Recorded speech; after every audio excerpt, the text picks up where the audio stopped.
ആ police super മച്ചാ എന്ന് പറയാനും തനിക്ക് എവിടത്തെ പോലീസുകാരനാടോ എന്ന് ചോദിക്കാനും തോന്നുന്ന രണ്ട് തരത്തിലുള്ള സംഭവങ്ങൾ കണ്ടു.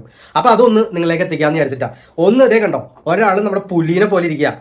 ഒരുത്തം വന്നിട്ട് നീ കയറ്റോടാ വണ്ടി കയറ്റോടാ എന്ന് ചോദിച്ച് പേടിപ്പിക്കുമ്പോൾ അയാൾ ഇങ്ങനെ നോക്കി ഇങ്ങനെ കാലിപ്പിട്ടിട്ട് മറ്റേ സിംഹത്തിന്റെ മടയിൽ ചെന്ന് കയറിയുമ്പോൾ സിംഹം അല്ലേണ്ട നമ്മുടെ സൂവില് സിംഹത്തിനെ നമ്മൾ നോക്കുമ്പോൾ സിംഹം ഇങ്ങനെ നോക്കൂലേ, എന്താടാ പാടാ ആ സ്റ്റൈലില്ലേ, ആ സ്റ്റൈലിൽ ഒരുത്തൻ ഇങ്ങനെ നോക്കിക്കൊണ്ടിരിക്കുക ഒരു പോലീസുകാരൻ.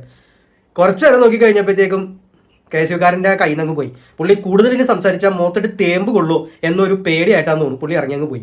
ഈ വീഡിയോ എല്ലാവരും കണ്ടിട്ടുണ്ടാവും അല്ലേ?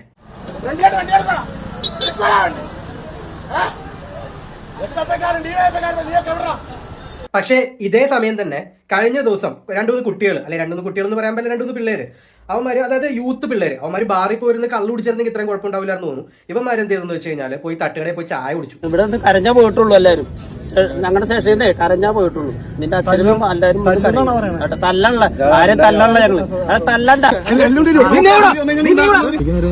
നമ്മളിപ്പോ ഉള്ളത് എടപ്പള്ളി ഗ്രീൻ ബാങ്ക് എന്ന് പറഞ്ഞ കടയുടെ അവിടെയാണുള്ളത്. അപ്പൊ കുറച്ച് നേരത്തെ ഞങ്ങളോട് ചായ കുടിക്കാൻ ഞങ്ങൾ ഹെൽമെറ്റ് വെച്ച് കറക്റ്റ് ഞങ്ങളുടെ ഒരാൾ ഹെൽമെറ്റ് ഉണ്ടായിരുന്നില്ല. അപ്പോൾ വന്നിട്ട് ബാക്കിൽ ഞങ്ങൾ ഹെൽമെറ്റ് ഉണ്ടായിരുന്നില്ല. അപ്പോൾ ഞങ്ങൾ വന്നിട്ട് ഞങ്ങളുടെ വണ്ടിയുടെ പേപ്പറും കാര്യങ്ങളൊക്കെ ചെക്ക് ചെയ്തപ്പോൾ ഓക്കെയായിരുന്നു. എന്നിട്ട് ഞങ്ങളുടെ കൂട്ടത്തിലുള്ള ഷാരോൺ എന്ന് പറഞ്ഞ എന്റെ ഫോൺ വീട്ടിലേക്ക് വിളിച്ചിട്ട്, ഞങ്ങൾ കഞ്ചാവ് അടിക്കുന്ന സ്ഥലത്താണ്, വീട്ടിലേക്ക് വിളിച്ച് പറഞ്ഞു വീട്ടിൽ നല്ല പ്രശ്നമായിട്ടുണ്ട്. അതുകൂടെ കണ്ടില്ലേ, ഇതാണ് പാവപ്പെട്ടവന്റെ അവസ്ഥ, സാധാരണക്കാരന്റെ അവസ്ഥ. ഇവൻ ഒരു രാഷ്ട്രീയക്കാരനല്ല, ഇവന് മുദ്രാവാക്യം വിളിക്കാൻ അറിയില്ല. അതുകൊണ്ട് ഇവന്റെ മെക്കിട്ട് വേണമെങ്കിൽ കയറാം. ആദ്യം തന്നെ പോലീസുകാരൻ പറഞ്ഞിട്ടില്ല, 2 FIR അങ്ങ് ചുമ്മാ ഇട്ട് തരും. നീ ക്രൈമൊന്നും ചെയ്യണ്ട, നിന്നെ ഞാൻ ക്രിമിനൽ ആക്കും. അതേസമയം ഇതേ ആൾക്കാർ, ഇതേ പോലീസുകാര് നല്ല ഒന്നാം തരം രാഷ്ട്രീയക്കാരുടെ മുന്നിൽ, കാരണം ഇനിയിപ്പോൾ ഭരണം മാറിയാലോ, ഇത്രയും കാലം കേസുകാരെ കാണുമ്പോൾ അടിച്ച് ചന്തിക്ക് പിടച്ചു വിടുമായിരുന്നു. ഇപ്പൊ നോക്ക് എന്തൊക്കെ അക്രമം കാണിച്ചിട്ട് ഇവന്മാർക്ക് വല്ല കുഴപ്പമുണ്ടോ നോക്ക്. ഇതിങ്ങനെ കണ്ടോണ്ടിരിക്കുക, അങ്ങോട്ടും ഇങ്ങോട്ടൊക്കെ ഒന്നും തള്ളും മാത്രമല്ല, ആക്കി ഒന്ന് വീശണം കൂടിയില്ല. അല്ലെങ്കിൽ ഇവന്മാർക്കൊന്നും FIR വിട്ടു കൊടുക്കുന്നില്ല, ഇവന്മാരൊന്നും പേടിപ്പിക്കുന്നുമില്ല, ഇവന്മാർ ഇരുട്ടുമുറി കൊണ്ടിട്ട് ഇടിക്കുകയില്ല.